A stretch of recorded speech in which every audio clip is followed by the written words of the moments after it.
Mesdames, Messieurs, bonjour. Alors, une autre présentation qui complète une vidéo que j'ai déjà déposée en ligne et dont vous avez déjà la référence.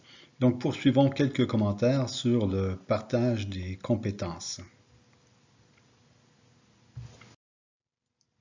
Alors, avant d'aller plus loin, je vous soulignerai que vous avez un bon résumé dans une affaire que vous devez commencer à bien connaître.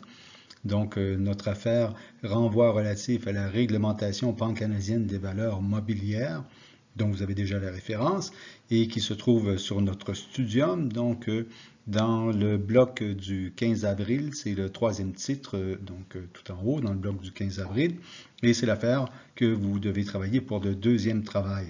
Dans cette affaire, c'est posé la question justement des conflits possibles de compétences sur un même domaine et la Cour résume en quelques lignes le concept que je vais ici reprendre en plus de diapositives.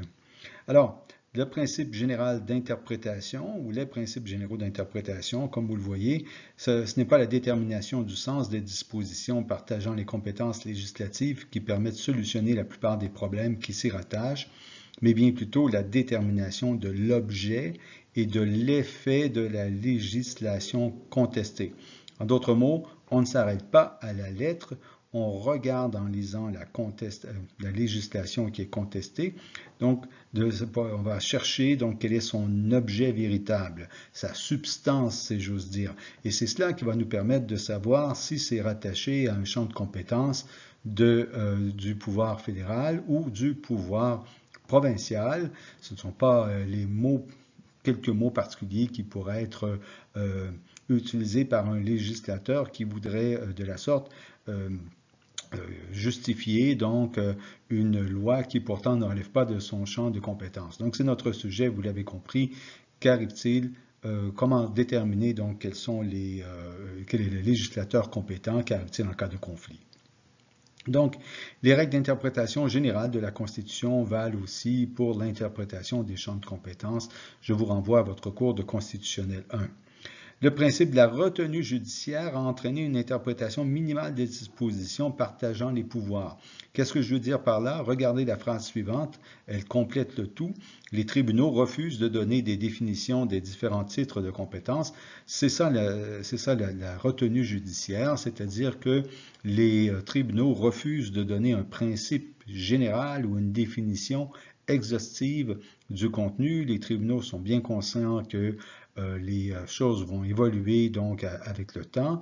Donc, on règle un litige, on donne une interprétation face aux dispositions que l'on a devant nous, mais on ne va pas donner un cours de droit constitutionnel sur ce qu'est un chef, là, que je ne sais trop, quand je disais cela comme ça, 92-13 par exemple, là, on ne va pas donner un cours complet là-dessus. Les tribunaux doivent faire preuve de retenue. Alors, petit commentaire qui s'appuie, comme vous le voyez, sur le renvoi relatif à la sécession du Québec. On nous dit qu'il n'y a aucun doute que les pères de la Constitution ont voulu créer un régime fédératif. Or, pourtant, vous le voyez au deuxième paragraphe, certaines personnes en ont douté, donc certains auteurs ont fait valoir que les termes utilisés dans la loi constitutionnelle de 1867 n'étaient pas propres donc à une véritable fédération, notamment en raison de tous les pouvoirs qu'a conservé le pouvoir fédéral, qui était de nature à contrecarrer les pouvoirs des provinces. Donc, on a pu, à une certaine époque, douter de l'égalité des composantes de la Fédération canadienne à la lecture même du texte qui avait été rédigé sans s'appuyer sur d'autres facteurs externes. Le fédéralisme, donc toujours dans ce renvoi relatif à la sécession de Québec, donc nos usages politiques et constitutionnels ont respecté le principe sous-jacent du fédéralisme et ont appuyé une interprétation du texte de la Constitution conforme à ce principe. En d'autres mots, la Cour suprême du Canada nous dit que nonobstant les doutes qui pourraient découler de la lettre de la loi constitutionnelle de 1867, la Cour suprême a clairement établi qu'il est un principe donc, constitutionnel qui est le fédéralisme.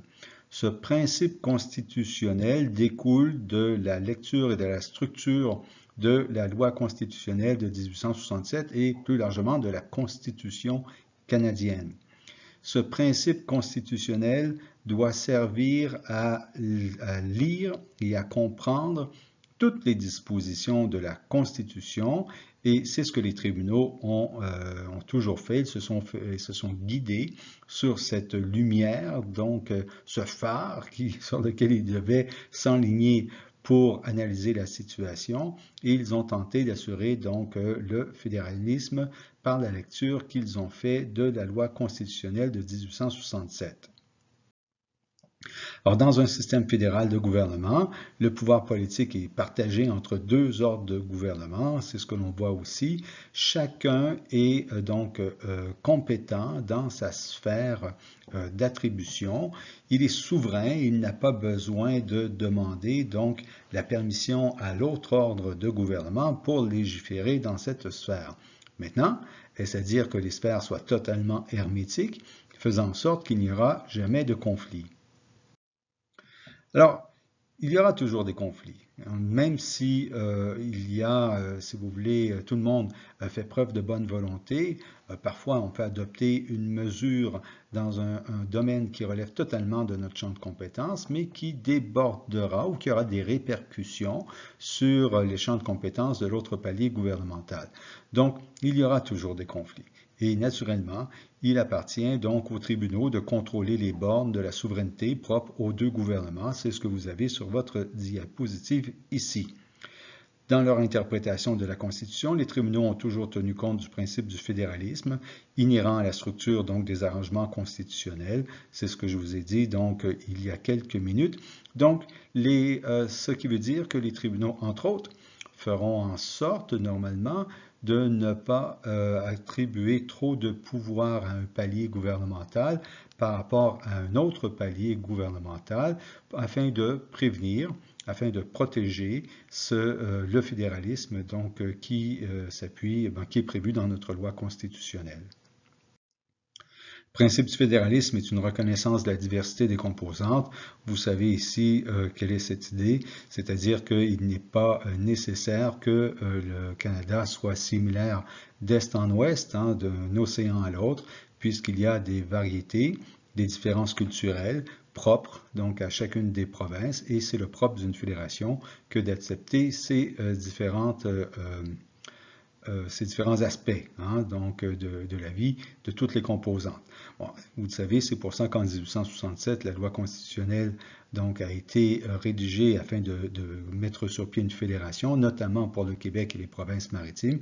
Alors, il est certain qu'il est encore nécessaire aujourd'hui de faire en sorte que, par exemple, le système juridique québécois, qui est totalement différent du système qui prévaut au Canada et dans ses provinces, que celui-ci donc ne soit pas assimilé, qu'il ne devienne pas interprété ou lu à la lumière de la common law. Donc ici une autre jurisprudence que je vous cite qui est fondamentale sur le fédéralisme. Alors, la compétence de chacune des provinces et des paliers gouvernementaux, devrais-je dire, s'appuie sur plusieurs concepts de base donc, qui vont faire en sorte que le fédéralisme et le partage de ses compétences demeurent. En premier lieu, le partage des compétences est exclusif, donc l'exclusivité. En d'autres mots, les compétences donc ne peuvent être envahies par un autre ordre de gouvernement. Si la compétence appartient à la province, elle doit demeurer à la province.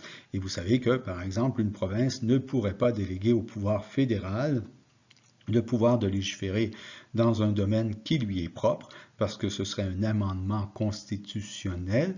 Donc, c'est la province qui doit légiférer dans ce domaine. Cela découle, vous le voyez, du mot exclusivement que l'on retrouve aux articles 91 et 92 de la loi constitutionnelle de 1867.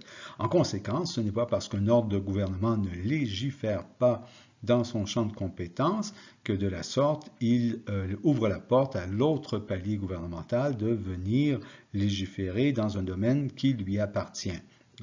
Donc, les provinces doivent légiférer dans leur domaine de juridiction et le fédéral doit légiférer dans ses domaines de juridiction.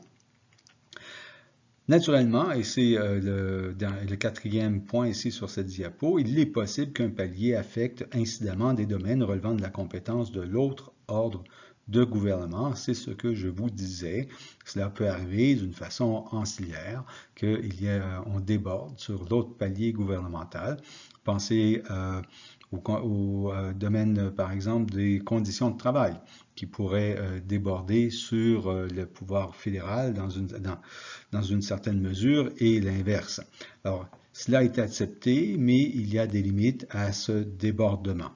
Il y a quelques domaines qui échappent à ce conflit, mais c'est l'agriculture, l'immigration, les pensions de vieillesse et les prestations additionnelles, le commerce interprovincial des ressources naturelles, puisque ces domaines sont de juridiction concurrente. Maintenant, il faut faire attention, puisque si on prend l'agriculture et l'immigration, par exemple, juridiction concurrente, mais avec une prévalence fédérale, c'est-à-dire qu'une norme provinciale qui serait incompatible avec les pouvoirs, avec une loi fédérale, cette norme provinciale ne serait tout simplement pas applicable. Je vous invite à voir la loi constitutionnelle de 1867 qui est très claire à cet égard. Les autres principes propres au partage de compétences, l'exclusivité, donc, est le double aspect, c'est-à-dire que le pouvoir d'un ordre de gouvernement de légiférer sur un aspect d'une matière n'enlève rien au pouvoir de l'autre ordre de régir un autre aspect qui relève de la compétence de cet autre ordre. Ici, je ne crois pas avoir grand-chose à ajouter, si ce n'est de vous renvoyer donc à cette affaire renvoi relatif à la réglementation pan-canadienne, où justement, on voit bien que la Cour ici débat de cette question donc, du marché et la Cour souligne que le législateur fédéral va aborder certains domaines qui relèvent de sa compétence alors que les provinces demeureront compétentes pour d'autres aspects qui relèvent de leurs compétences propres. Donc on voit bien que sur un même marché de valeur mobilière, il peut y avoir différents aspects qui relèvent des deux paliers gouvernementaux et ça, on doit l'accepter.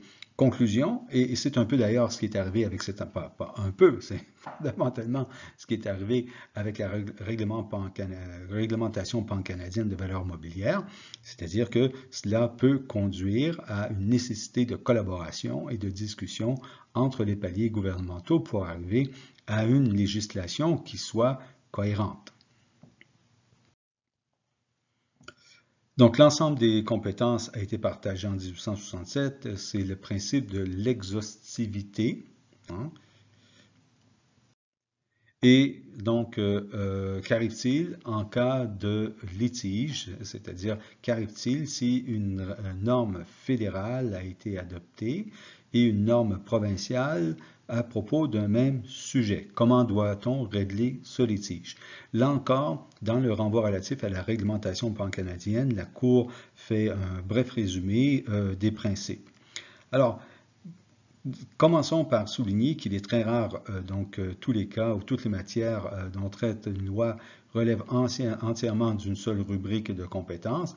Souvent, ça débordera, ça pourra être, même si on est dans le domaine, je ne sais pas moi, pénal, il y aura tout de même des matières qui relèveront du commerce et du droit civil, par exemple. Si on réglemente, si le législateur fédéral peut réglementer la possession et la vente donc des armes à feu, ou non, plus particulièrement l'utilisation des armes à feu pour protéger la vie, ce qui relève clairement du domaine pénal, mais la vente de l'objet comme tel va relever donc des compétences provinciales en même temps. Donc un même domaine, ici la vente, le commerce des armes à feu, peut relever donc des deux législateurs suivant l'aspect dans lequel on se place. Alors, pour savoir comment régler les litiges, la Cour suprême a développé une grille d'analyse qui est très simple, qui est en deux étapes. Et vous l'avez encore une fois dans le renvoi relatif à la réglementation pan-canadienne. La première étape, c'est simplement de tout de suite se questionner, est-ce que le législateur qui a adopté la règle de droit est compétent en ce domaine? En d'autres mots, la loi est-elle intra vires, donc relève-t-elle de ses compétences? Alors, pourquoi faut-il faire cela? Ben, c'est parce que vous comprenez bien que si la loi ne relève pas du champ de compétence, soit du législateur fédéral, soit du législateur provincial, dans ce cas, il n'y a pas de litige, il n'y a pas de conflit. La loi doit être déclarée donc nulle par les tribunaux et dans ce cas, ben, ce sera l'autre loi qui sera applicable, et en l'occurrence. Hein. Par contre, si on arrive à la conclusion que les deux tribunaux, les deux législateurs ont légiféré dans leur domaine de compétence, dans ce cas, là, on a un litige et il nous faudra passer à la deuxième étape pour savoir comment régler le litige. Donc, dans la première étape, ce que l'on cherche, en fait, c'est le caractère véritable, la caractéristique dominante de la loi ou de la disposition, donc pour savoir à quel champ de compétences on peut la rattacher, fédéral ou provincial. Ce sera le premier point à regarder. Donc, on identifie la matière sur laquelle porte essentiellement la législation. On recherche l'objet de la loi ou les effets qu'elle produit. L'objet, donc, c'est le but, l'objectif poursuivi par la mesure. Les effets, ce sont les conséquences pratiques ou juridiques. Des effets peuvent également faire en sorte qu'une loi soit considérée donc incompatible avec les dispositions de l'autre ordre gouvernemental. L'examen des effets, donc, peut également permettre d'identifier les objectifs qui étaient poursuivis par le législateur lors de son adoption. L'objet, donc, qui doit être identifié, c'est l'objet au moment de l'adoption. J'ai mis Big M Drug Mart ici. Souvenez-vous, c'était la loi sur le dimanche où on interdisait pour des questions religieuses l'ouverture des commerces le dimanche et le législateur ici avait tenté de faire valoir que oui, mais maintenant c'était pour la santé et le bien-être de la population et la Cour a mis un terme à cette argumentation en disant non, on doit regarder, lorsque vous avez adopté cette loi, l'objectif qui était poursuivi. Si maintenant on peut la justifier en vertu d'autres phénomènes modernes, cela ne change rien à ce que vous vouliez faire avec votre loi lors de son adoption. C'est ce qui compte pour nous. C'était donc l'affaire Big M Drug Mart. Alors, comme chaque ordre de gouvernement peut légiférer sur une matière qui relève de sa compétence, le Conseil privé donc a reconnu que les articles 91 et 92 ne sont pas des compartiments étanches et c'est pour ça c'est donc le Conseil privé qui a fait valoir, qui a mis sur pied cette théorie du double aspect. Alors, si cependant la loi ou la disposition empiète sur un champ de compétences ne relevant pas de l'autorité qui a légiféré, le tribunal vérifie si elle est tout de même valide parce qu'elle fait partie d'un régime législatif valide et y est suffisamment intégrée.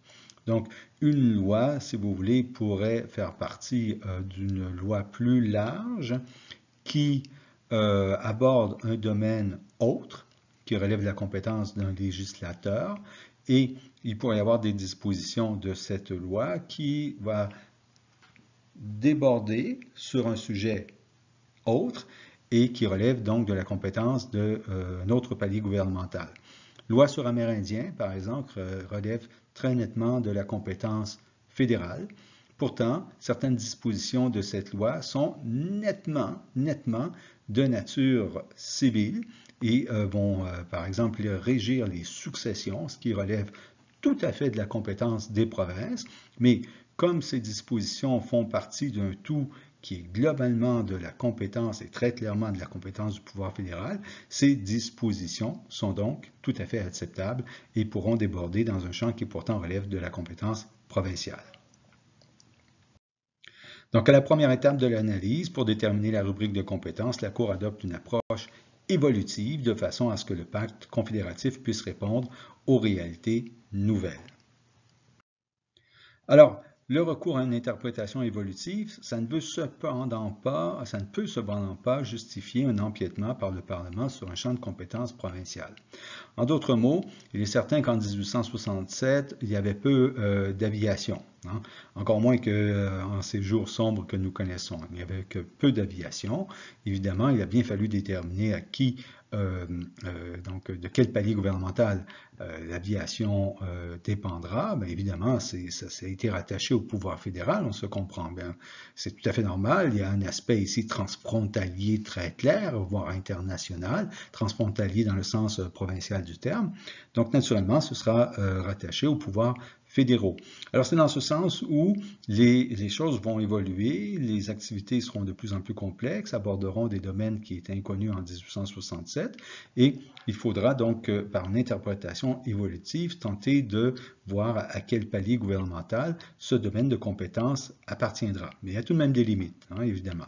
Alors, il est délicat de fixer les limites à l'évolution de la compétence constitutionnelle en se fondant sur la structure de l'État.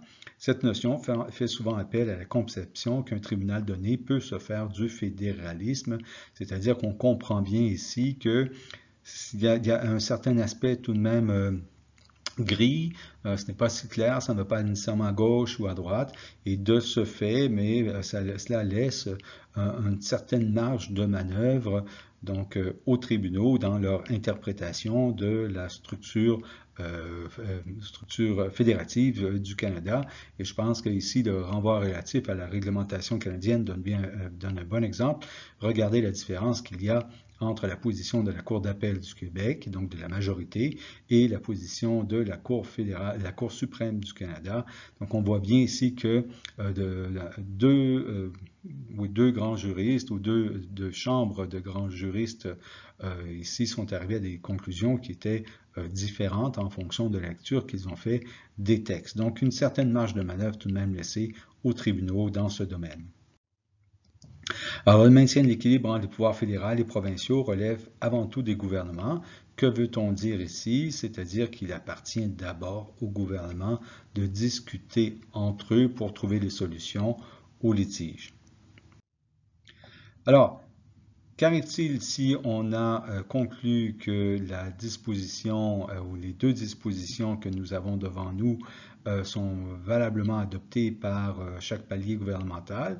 Bien, il y a un principe qui est le principe de la prépondérance fédérale. Donc là aussi, on voit bien quelle est la position donc de la Fédération canadienne avec cette prévalence qui est accordée au pouvoir fédéral. Donc, en cas d'incompatibilité entre une disposition pourtant valide donc du pouvoir fédéral et une disposition pourtant valide d'un pouvoir provincial, c'est la disposition fédérale qui va prévaloir. Donc, la prépondérance de la disposition fédérale. Mais attention, la conséquence est de rendre inopérante, dans la mesure de l'incompatibilité, la disposition provinciale.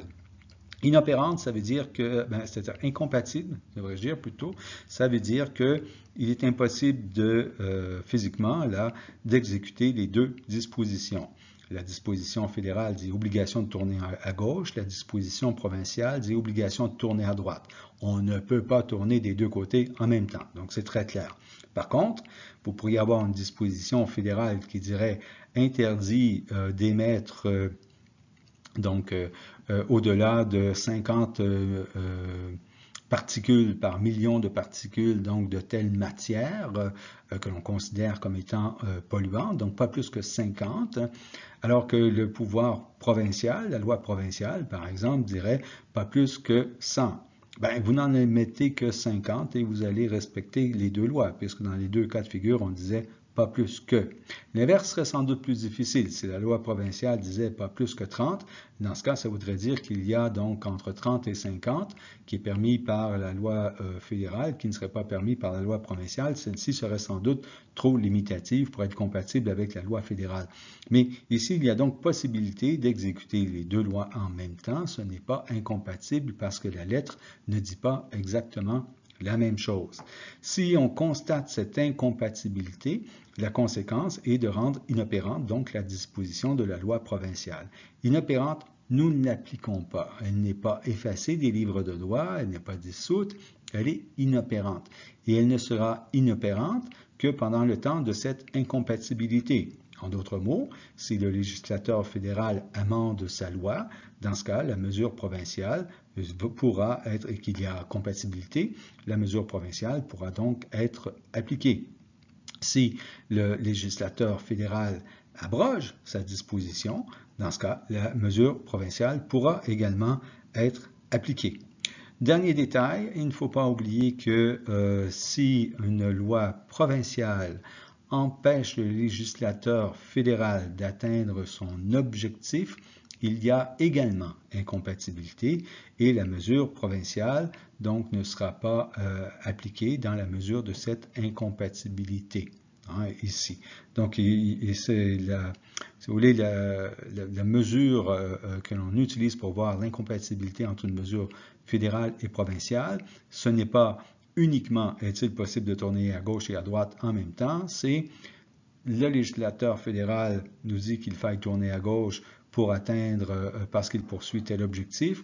Or, le législateur provincial nous donne une autre norme, mais qui n'empêche pas de tourner à gauche, mais qui empêche d'atteindre l'objectif poursuivi par la loi fédérale. Il y aura ici incompatibilité. Et je vais terminer avec une toute dernière diapositive qui va nous donner un dernier principe. Alors, ce dernier principe, vous l'avez ici tout en bas, donc de souligner.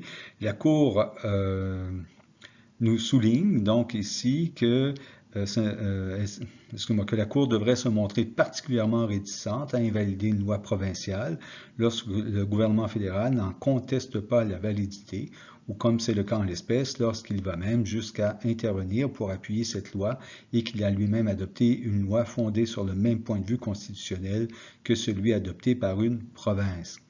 Encore une fois, pourquoi est-ce que je termine sur cette diapositive? C'est pour nous rappeler que dans un système fédératif tel que le Canada, il ne s'agit pas ici de régler tous les litiges par voie judiciaire et de rendre toute relation conflictuelle. Tout au contraire, le principe de la fédération, donc canadienne, tel que souligné par la Cour suprême à de nombreuses reprises, et la collaboration entre les différentes entités, donc aussi bien provinces que pouvoir fédéral, la collaboration pour arriver à des solutions et faire en sorte que les mesures soient applicables sans qu'il ne soit nécessaire d'aller devant les tribunaux.